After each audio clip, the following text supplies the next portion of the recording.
14 अप्रैल 1891 में मध्य प्रदेश के महू गांव में एक सैनिक छावनी, यहाँ रामजी सतपाल और भीमाबाई के यहाँ एक बच्चे ने जन्म लिया। नाम रखा गया भीवा, लेकिन भीवा का बचपन संघर्षों से भरा रहा। सिर्फ 5 साल की उम्र में ही उनकी माँ का साया उनके सर से उठ गया।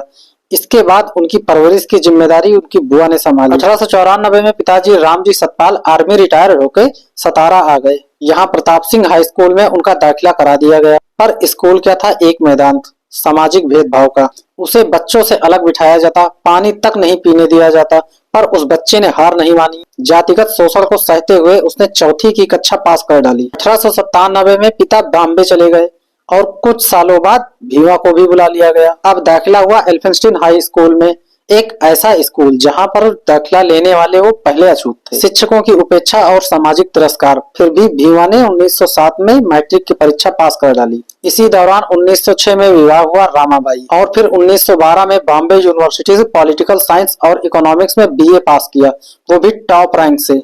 ये उपलब्धि देखकर वडोदरा के राजा शाहजी गायकवाड़ स्तब्ध रह गए। वो इतने प्रभावित हुए कि 1913 में बाबा साहब को एक शर्त पर न्यूयॉर्क के कोलंबिया यूनिवर्सिटी में एमए और पीएचडी के लिए भेज दिया गया। शर्त ये थी कि पढ़ाई पूरी करने के बाद वे वापस लौटकर वडोदराय जी की सेवा करेंगे, और उन्होंने की भी।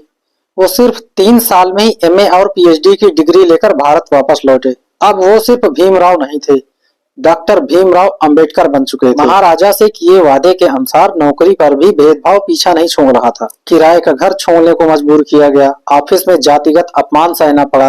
अंततः उन्होंने नौकरी छोड़ दी, लेकिन अब उनकी नजर शिक्षा और न्याय की क्रांति पर थी। लंदन गए और लंदन स्कूल ऑफ इकोनॉमिक्स से PhD, DSC, barrister of law की डिग्री प्राप्त की और भारत लौटकर उतर पड़े भारत में जातिवाद के रंग में रंगे हुए भारत को बेरंग करने। बाबा साहब ने महिलाओं, दलितों, आदिवासियों और पिछड़ा वर्गों के अधिकारों के लिए संघर्षों की मशाल जलाई। वो आवाज बन गए आशा और अधिकार की। धीरे धीरे उन्हें हर कोई जानने लगा था। अब वे डॉक्टर बाबा साहब भीमराव अंबेडकर बन चुके थे, एक नाम जो सामाजिक न्याय का प्रतीक बन चुका था। और फिर वो ऐतिहासिक पल आया जब आजाद भारत को एक मार्गदर्शक की जरूरत थी, एक संविधान की जरूरत थी जो हर धर्म, जाति, वर्ग को बराबरी दे सके। तब सबकी नजरें एक ही व्यक्ति पर टिकी। बाबा साहब को भारत का संविधान निर्माता नियुक्त किया गया। उन्होंने ये जिम्मेदारी दिल से निभाई, देश के हर नागरिक को ध्यान में रखते हुए। सिर्फ 2 साल 11 महीने में ही रच डाला दुनिया का सबसे बड़ा और सर्वश्रेष्ठ संविधान। आज वो सिर्फ इतिहास का हिस्सा नहीं, प्रेरणा है, विचार है, क्रांति की आवाज है।